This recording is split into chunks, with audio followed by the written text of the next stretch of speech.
वाशिमच्या टोळ येथील सामूहिक कॉपी प्रकरणानंतर आजच्या पेपरसाठी इतर 30 शिक्षकांची पर्यवेक्षक म्हणून नेमणूक करण्यात आली आहे। सामूहिक कॉपी प्रकरणी शिक्षण विभागाकडून 26 शिक्षकांवर निलंबनाची कारवाई करण्यात आली होती। 2 दिवसांपूर्वी भौतिकशास्त्राच्या पेपर दरम्यान एकसारखं उत्तर लिहिल्यानं 581 विद्यार्थ्यांनी सामूहिक कॉपी केल्याचा अहवाल समोर आला होता आणि त्यानंतर शिक्षणाधिकाऱ्यांनी संबंधितांवर कारवाई केली होती आणि आज पुनरावृत्ती होऊ नये म्हणून नवीन 30 शिक्षकांची पर्यवेक्षक म्हणून नेमणूक करण्यात आलेली आहे। एबीपी माझाच्या बातमीचा दणका, शाळांवर अल्पसंख्याक दर्जाची खैरात करणाऱ्या अधिकाऱ्यावर कारवाई। अल्पसंख्याक मंत्री सुनेत्रा पवारांच्या आदेशानंतर उपसचिव मिलिंद शेनॉय यांची बदली, कारवाई होणार का असा सवाल।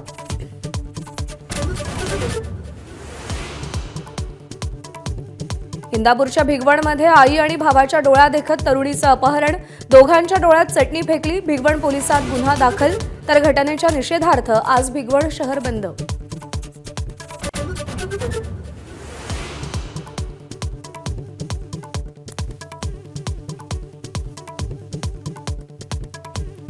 मुस्लिम समाजाला देण्यात आलेलं शैक्षणिक आणि सरकारी नोकरीतील 5% आरक्षण रद्द, हायकोर्टाच्या स्थगितीनंतर राज्य सरकारकडून GR जारी। उपमुख्यमंत्री अजित पवारांच्या अपघातग्रस्त विमानातील फ्लाईट डेटा रेकॉर्डरमधील माहिती डाउनलोड करण्यात यश, तर कॉकपिट व्हॉइस रेकॉर्डरमधला डेटा रिकव्हर करण्याचे प्रयत्न सुरू। जबरदस्तीने धर्मांतर करणं ही चिंतेची बाब, हिंदू समाज धोक्यात नाही परंतु सतर्क राहिलं पाहिजे, राष्ट्रीय स्वयंसेवक संघाचे सरसंघचालक मोहन भागवत यांचं वक्तव्य।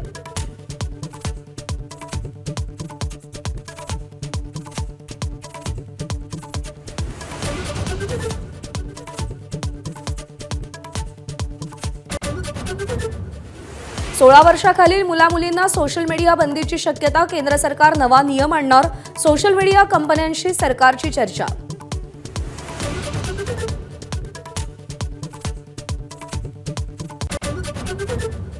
बंगालच्या उपसागरात युद्धनौकांची मांदियाळी, इंटरनॅशनल फ्लीट रिव्ह्यूसाठी 65 युद्धनौका डेरे दाखल, 70 देशांचा सहभाग, राष्ट्रपती पाहणी करणार।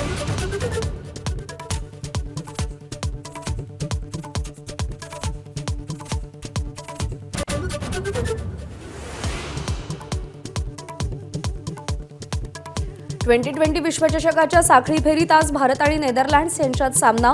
कर्णधार सूर्यकुमार यादव भारताच्या प्लेइंग 11 मध्ये बदल करण्याची शक्यता।